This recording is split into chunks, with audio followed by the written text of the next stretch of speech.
જય હિન્દ મિત્રો, કેમ છો આપ સૌ? પોલીસ પાઠશાલા યુટ્યુબ ચેનલ પર આપ તમામ મિત્રોનું ફરીથી સ્વાગત છે. તો મળી ગયા છે નવા વિડીયોમાં. આપણી બુક લિસ્ટના વિડીયોમાં આટલો ભવ્ય પ્રતિસાદ આપવા બદલ આપ તમામ મિત્રોનો ખૂબ ખૂબ આભાર. આવી જ રીતે જો તમે સપોર્ટ કરશો તો આપણે તમારા માટે આવા નવા વિડીયો લાવતા રહીશું. તો બુક લિસ્ટના વિડીયોમાં સૌથી વધારે કમેન્ટ એ હતી કે નોટ્સ કેવી રીતે બનાવવી, રિવિઝન કેવી રીતે કરવું, કેવી રીતે વાંચવું, એવી સૌથી વધારે કમેન્ટ હતી. તો આપણે આજે ટોપિક પર ચર્ચા કરવાના છીએ કે કેવી રીતે નોટ્સ બનાવવી.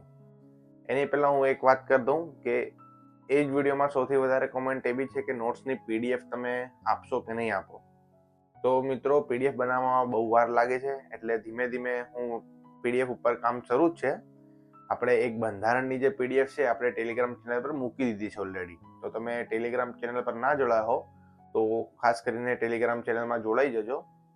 એની લિંક હું ડિસ્ક્રિપ્શનમાં નીચે મૂકી દઈશ, ત્યાંથી તમે ટેલિગ્રામ ચેનલમાં જોડાઈ જજો. ત્યાં હવે ધીમે ધીમે બીજી બી પીડીએફ મુકાતી જશે. એના કરતાં હું તમને એ સલાહ આપીશ કે તમે નોટ્સ બનાવો, જાતે બનાવો તો તમને વધુ ફાયદો થશે. તમે જાતે બનાવેલી નોટ્સ તમારા અક્ષરમાં હશે, તમને વધુ ખબર પડશે એમાં. કેમ કે જાતે બનાવેલી નોટ્સ જે વાંચવાની છે ને, એક અલગ જ મજા આવે છે. તમે મારી નોટ્સ વાંચતો તો મેં મારા શબ્દોમાં લખ્યું હશે, મેં મારી અન્ડરસ્ટેન્ડિંગ મુજબ લખ્યું હશે, મને જે યાદ રહ્યું હશે એ મેં નહીં લખ્યું હોય. બાકી જે મને યાદ ના રહ્યું હશે, હાર્ડ લાગ્યું હશે, એ મેં લખ્યું હશે. ભાઈ, તમારી સમજણ શક્તિ અલગ હોય, મારી અલગ હોય, બધાની અલગ અલગ હોય છે. એટલે તમે પોતાની નોટ્સ બનાવવાનો આગ્રહ રાખશો તો તમને વધુ ફાયદો થશે. તો ચલો આજે આપણે શરૂઆત કરીએ કે નોટ્સ કેવી રીતે બનાવવી. તો નોટ્સ બનાવવાની સૌપ્રથમ જે ટેકનિક છે હું યુઝ કરતો હતો એ 3R ટેકનિક છે. 3Rમાં કેવું હોય કે તમારે 3 રીડિંગ કરવાના હોય. ફર્સ્ટ રીડિંગ તમે એવી રીતે કરો કે જેમ કે બુક લો, કોઈ બી બુક. જેમ કે તમે આ બુક લીધી. હવે આ બુક તમે એકવાર ખાલી વાંચી જાઓ. જેમ કે તમે આ પહેલું ચેપ્ટર લીધું તો પહેલું ચેપ્ટર છે એ તમે વાંચી જાઓ, કંઈ પણ યાદ રાખ્યા વગર. તમે એમ મનમાં ના વિચારો કે મને યાદ રહ્યું કે ના રહ્યું. બસ તમે એકવાર વાંચી જાઓ શાંતિથી, એકદમ એકાગ્રતાથી વાંચો કે બસ આ કહેવા શું માંગે છે. તમે એકવાર વાંચી લીધું અને એ વાંચ્યા પછી તમે જ્યારે એ ચેપ્ટરના બીજા રીડિંગ ઉપર આવો ત્યારે તમે એક પેન્સિલ કાં તો હાઇલાઇટર લઈને બેસો. પછી એમાં તમને જે હાર્ડ વર્ડ લાગે કાં તો ઇમ્પોર્ટન્ટ લાગે એ ઇમ્પોર્ટન્ટ વસ્તુને તમે અંડરલાઈન કરતા જાઓ. પછી તમે જ્યારે ત્રીજા રીડિંગમાં આવો ત્યારે તમારે એ વસ્તુને નોટ્સમાં લખવાની છે. હવે નોટ્સમાં તમે શું લખશો? આખું ચેપ્ટર નથી લખવાનું. નોટ્સમાં એવી વસ્તુ લખો કે જે તમને યાદ ના રહી હોય, કાં તો હાર્ડ હોય, કે તમે વારંવાર 3 વખત વાંચ્યું તો બી તમને એ વસ્તુ યાદ ના રહી, કાં તો ભૂલાઈ જાય છે અને જે શું કહેવા માંગે છે ખબર નહીં પડતી. તો એવા હાર્ડ વર્ડ્સ, એવી હાર્ડ લાઈન એ તમે નોટ્સમાં ઉતારી લો. અને નોટ્સ એવી રીતે બનાવવાની છે કે આ બુક છે તો હવે આ બુક કરતા નોટ્સ પાતળી હોવી જોઈએ. હવે અમુક લોકો શું કરે છે કે આ બુક્સથી જાડી તો નોટ્સ બનાવી લે છે. નોટ્સનો મુખ્ય હેતુ એ છે મિત્રો કે તમે પરીક્ષાના થોડા દિવસ પહેલા આખું સબ્જેક્ટ રિવાઇઝ કરી શકો. કે નોટ્સનો હેતુ જ એ હોય છે કે તમે રિવાઇઝ કરી શકો ફટાફટ. હવે બુકથી વધુ તમે પેજ નોટ્સમાં નાખી દેશો તો એનો કોઈ મતલબ નથી. એટલે ટુ ધ પોઈન્ટ નોટ્સ બનાવો, મહત્વના મુદ્દાની જ નોટ્સ બનાવો તો વધુ ફાયદો થશે. હવે હું બતાવું તમને કે નોટ્સ કેવી રીતે બનાવવી. તો જો અહીંયા હું એક તમને ડેમો આપું છું. આ મારી જ નોટ્સ છે, જીસીઆરટીના ઇતિહાસની નોટ્સ છે. આનું હું તમને સ્ક્રીન ઉપર આનો ફોટો બી મૂકી દઈશ, તમે જોઈ લેજો. હવે આમાં જો આ ચેપ્ટર છે 5, શાંતિની શોધમાં બુદ્ધ અને મહાવીર. હવે તમે નોટ્સમાં ક્રિએટિવિટી કરો. તમને જે ગમે એવી રીતે તમે લખો અને તમે એ વસ્તુને રિલેટ કરી નાખો કોઈ બી વસ્તુથી. જેમ કે અહીંયા જો મેં કેવી રીતે લખ્યું છે કે શુદ્ધોધન વેટ્સ માયાદેવી, અને હાર્ટ શેપ બનાવ્યો છે ને એવી રીતે લખ્યું છે. હવે આ મેં મારી ક્રિએટિવિટી કરી છે કે મને આવી રીતે યાદ રહે છે, મને મજા આવે છે વાંચવાની. હવે હું ક્યારે બી વાંચું તો મને યાદ જ રહેશે કે શુદ્ધોધન વેટ્સ માયાદેવી લખ્યું હતું. હવે આનું બી મેં શોર્ટ ફોર્મ બનાવ્યું છે. જો અહીંયા હેશટેગ સુયા કરીને લખ્યું છે, એટલે શુદ્ધોધન અને માયાદેવીનું YA. તો આ હેશટેગથી બી હું જ્યારે બી આમાં વાંચું છું ને તો મને યાદ રહે છે કે સુયા, હા, આનાથી ભૂલાશે નહીં. અને એની જ નીચે એરો કરીને ગૌતમ બુદ્ધ લખ્યું છે, એટલે એમનો જે પુત્ર છે એમનું નામ મેં એમની નીચે જ લખ્યું છે. હવે એની નીચે બી એવું જ કર્યું છે. જો ગૌતમ બુદ્ધ વેટ્સ યશોધરા, અને એની નીચે જ એમનો પુત્ર રાહુલ, અને આ બાજુમાં હેશટેગ છે ગોરા. હવે એમાં ગૌતમ બુદ્ધ અને મહાવીર સ્વામીની જે પત્ની છે એમના નામમાં કન્ફ્યુઝન હોય છે. તો હવે કન્ફ્યુઝન પોઈન્ટને તમે શું કરો, આવી રીતે નાના નાના હેશટેગ બનાવી દો, કાં તો શોર્ટ ફોર્મ બનાવી દો, એને રિલેટ કરી દો કોઈ પણ વસ્તુથી. આમાં મેં કેવી રીતે રિલેટ કર્યું છે કે ગોરા લખ્યું છે, હેશટેગ ગોરા. ગોરા એટલે ગૌતમ બુદ્ધનું જીઓ અને યશોધરાનું છેલ્લે આર એમાં જે કન્ફ્યુઝન છે કેમ કે મહાવીર સ્વામીમાં યશોદા છે અને આમાં યશોધરા છે એટલે મેં આર એ લખ્યું છે કે ભૂલાય નહીં. હવે તમને આ ગોરા યાદ રહેશે એટલે તમે ઝડપથી આમ રિકોલ કરી શકો કે હા યશોધરા જ આવે કન્ફર્મ છે. આનાથી તમારા માર્ક્સ નહીં કપાય મિત્રો. આવા નાના નાના પોઈન્ટ છે તમારે ધ્યાન રાખવાના છે નોટ્સ બનાવતી વખતે. અને આવી ક્રિએટિવિટી તમે કરશો ને એટલે તમને વાંચવાની બી મજા આવશે અને તરત જ યાદ રહી જશે. હવે એમાં તમારે રિલેટ જ કરવાનું છે. જેમ કે હવે તમારા કોઈ ફ્રેન્ડનું નામ રાહુલ હોય તો તમારે એવી રીતે રિલેટ કરી દેવાનું કે હા રાહુલ, કે હા ગૌતમ બુદ્ધ ને યશોધરાનો જે પુત્ર હતો એ રાહુલ, આ રાહુલ છે. એવી રીતે તમે રિલેટ કરશો ને તો ઓટોમેટિક યાદ રહેશે. કેમ કે ઘણા લોકોની એવી કમ્પ્લેન હોય છે કે અમે વાંચીએ છીએ, બધું વાંચીએ છીએ પણ યાદ નહીં રહેતું. તો આવી રીતે રિલેટ કરી લો, નાના નાના સૂત્ર બનાવી દો.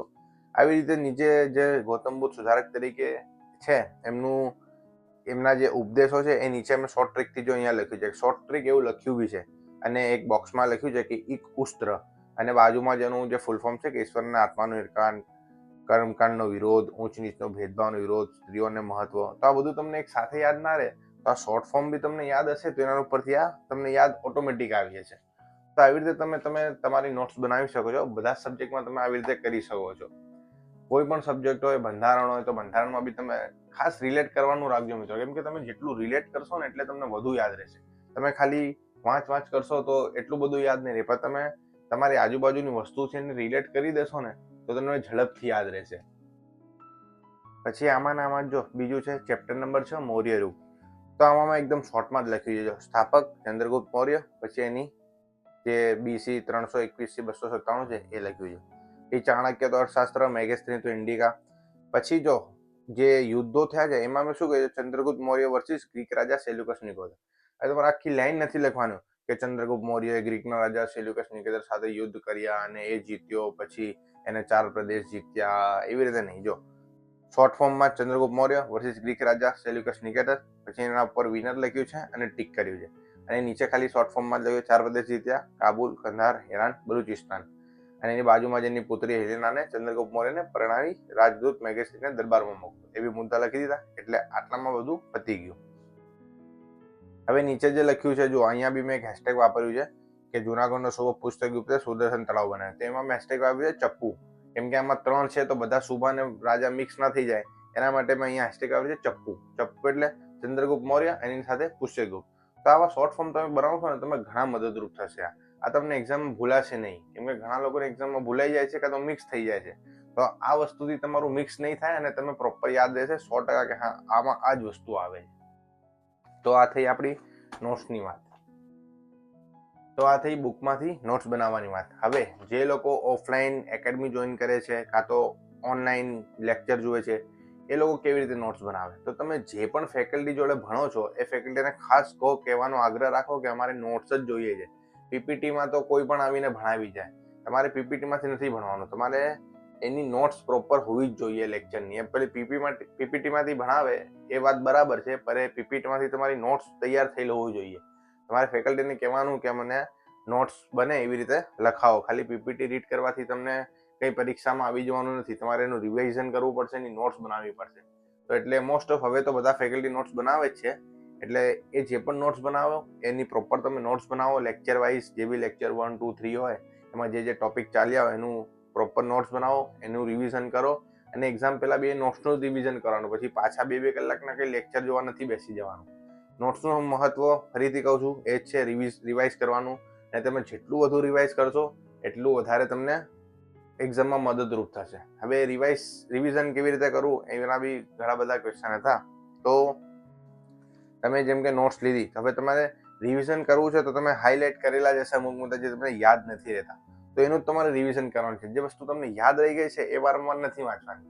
જે યાદ નથી રહ્યું એનું જ રિવિઝન કરવાનું છે. અને એક્ઝામ જેમ કે 10 તારીખે એક્ઝામ છે તો તમારું 1 તારીખથી રિવિઝન બધા સબ્જેક્ટનું સ્ટાર્ટ થઈ જવું જોઈએ. 1 થી 7 કે 8 તારીખ સુધી દરરોજ એક સબ્જેક્ટ તમારે રિવાઇઝ કરવાનું અને એક સબ્જેક્ટ એક દિવસમાં પૂરું થઈ જવું જોઈએ. એવી રીતે નોટ્સ બનાવજો અને એવી રીતે જ રિવિઝન થાય એવી રીતે તમે નોટ્સ બનાવજો કે એક દિવસમાં આખી એક સબ્જેક્ટ પૂરું થઈ જાય. તો 1 થી 8 તારીખ સુધી તમારા 8 સબ્જેક્ટ પૂરા થઈ જવા જોઈએ. એક્ઝામના એ 2 દિવસ પહેલા બધા સબ્જેક્ટ એક વાર રિવાઇઝ થઈ જવા જોઈએ. તો જો એકવાર તમે આ ફોલો કરીને જોજો અને પછી કોઈ પણ એક્ઝામ આપજો તમને ખૂબ ફાયદો થશે. અને હજી એક વાત, તમે જ્યારે નોટ્સ બનાવો તો તમે 2 કાં તો એનાથી વધુ પેનનો ઉપયોગ કરો. બ્લુ અને બ્લેક પેન તો તમે રાખો જ, અને એની જોડે કોઈ એક રંગીન પેન હોય તો એ બી તમે રાખી શકો છો. એનાથી શું પ્રેઝન્ટેશન બી સારું રહેશે અને તમને વાંચવાની મજા આવશે. તો 2 કાં તો એનાથી વધારે પેન તમે વાપરી શકો છો. એક પેનથી પણ બનાવી શકો છો, પણ વધુ પેન વાપરશો તો થોડુંક વધુ સારું દેખાશે અને વાંચવાની મજા આવશે. તો ફરી એકવાર તમને નોટ્સનું કહી દીધું મેં કે હા, બધું આપણે ટેલિગ્રામ પર મૂકવાના છે. તો ઘણા બધા લોકો કમેન્ટ કરે છે કે તમારી નોટ્સની PDF એટલે હું ટેલિગ્રામમાં મૂકતો જઈશ ધીમે ધીમે. તો તમે ટેલિગ્રામ ચેનલ પર ના જોડાયો તો ખાસ કરીને જોડાઈ જજો, અને ચેનલ પર નવા હો તો ખાસ સબસ્ક્રાઇબ કરજો મિત્રો, અને વિડીયોને લાઇક કરજો. આપણે યુટ્યુબના માધ્યમથી તમારા સુધી બનતી બધી માહિતી તમારા સુધી હું પહોંચાડવાનો પ્રયત્ન કરીશ. તો ચેનલને શેર પણ કરજો અને તમારા મિત્ર વર્તુળમાં બધાને આ વિડીયો પણ શેર કરી દેજો. તો મળીશું આવા નવા માહિતી સાથે નવા વિડીયોમાં. ત્યાં સુધી બધા મિત્રોને જય હિન્દ, જય ભારત.